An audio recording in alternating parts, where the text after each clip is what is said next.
Your work is not failing because you do not care. It is failing because every time you return, you have to rebuild the room. Find the note. Open the right file. Clear the table. Remember where you stopped. By the time the work is ready, your attention is gone. You keep asking discipline to overcome a space designed for disappearance. The work needs a place to live. You say the dream matters. Its pieces are everywhere. One idea in your phone. 3 drafts in different folders. A notebook buried under mail. A half-built offer open in a browser window you closed 6 days ago. You work at the kitchen table until the table is needed for something else. You build in leftover time, inside leftover space, with whatever attention survived the day. Then you blame yourself for being inconsistent. But consistency becomes expensive when every session begins with recovery. You are not only doing the work. You are searching for the work. Reconstructing the work. Relearning the work. You spend the first 20 minutes becoming the person who was already focused yesterday. That hidden tax makes a serious future feel optional. The private builder starts to believe the problem is character. Maybe you are scattered. Maybe you cannot finish. Maybe you only like the idea of building. No. The truth may be simpler. You have not given the work anywhere to remain. A forge is not carried around in a pocket. The blacksmith does not wake each morning and search the village for an anvil. He does not hide the tongs in one room, the hammer in another, and the steel under a pile of unrelated things. The forge has a place. Heat meets metal there. Tools return there. The unfinished blade waits there. The next strike does not begin from nothing. That is what a real workspace does. It holds the memory of the work when your mind has to leave. It protects context. It keeps decisions from dissolving. It tells tomorrow's builder, this is where you return. The place does not have to be large. It does not have to be beautiful. It does not need an expensive desk, a perfect studio, or a wall full of equipment. It needs a boundary. This surface is for the book. This folder is for the offer. This board is for the system. This hour is where the next piece gets made. A place becomes powerful when it stops negotiating about its purpose. Some of you have a desk, but the work still has no home. The desk holds bills, cables, snacks, unopened packages, and every task you have postponed. The browser holds entertainment beside the draft. The project folder holds final, final 2, newest final, and maybe use this. The physical clutter is not the deepest problem. The deeper problem is that nothing knows where it belongs. When everything can enter the workspace, the work can never trust it. The forge is useful because it is prepared for one kind of transformation. The anvil does not become a dining table at noon. The furnace does not become storage when the week gets busy. The tools are not scattered after every strike. The place remembers the standard. Your work needs that memory.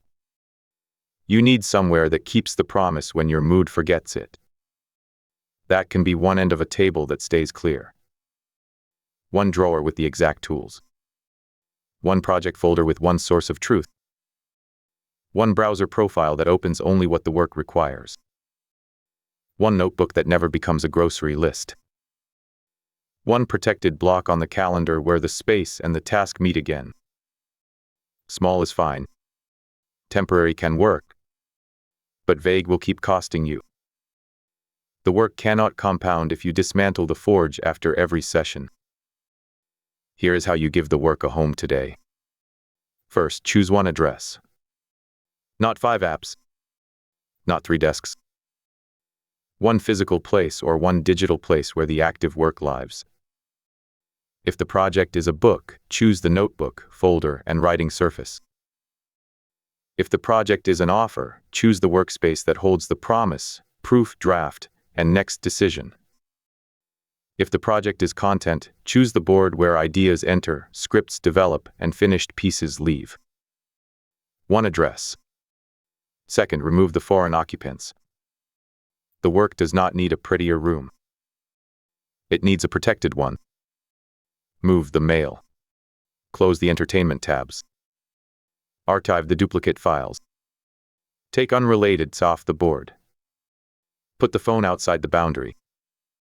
Do not organize everything you own. Clear only what is stealing this place from the work. 3. Build the return path. Most people end a session by closing everything. That feels tight. It also erases the doorway.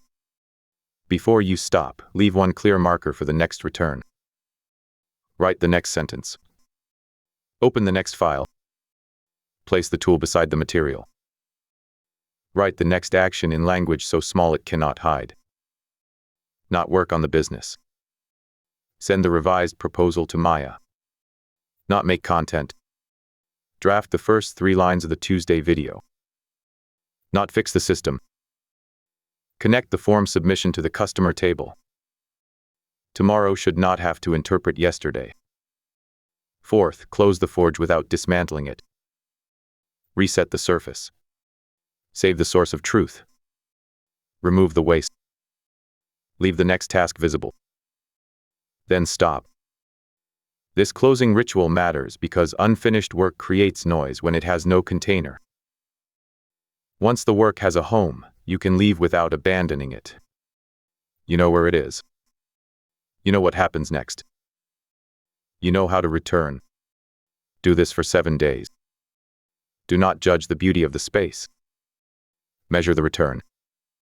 How long did it take to begin? How many decisions were already made?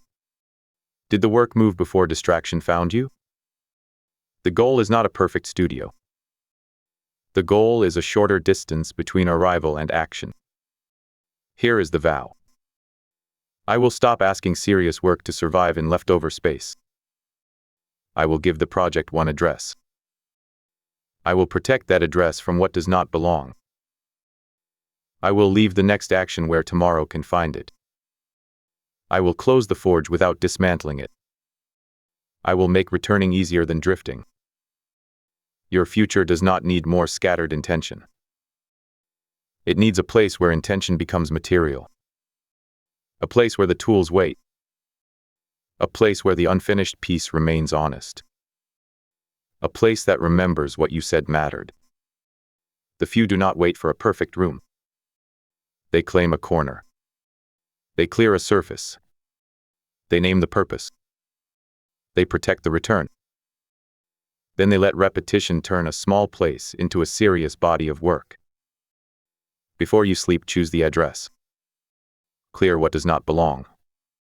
Put the next task inside it. Tomorrow, do not begin by searching. Begin by striking. The work needs a place to live. Make space. Then let the proof accumulate there.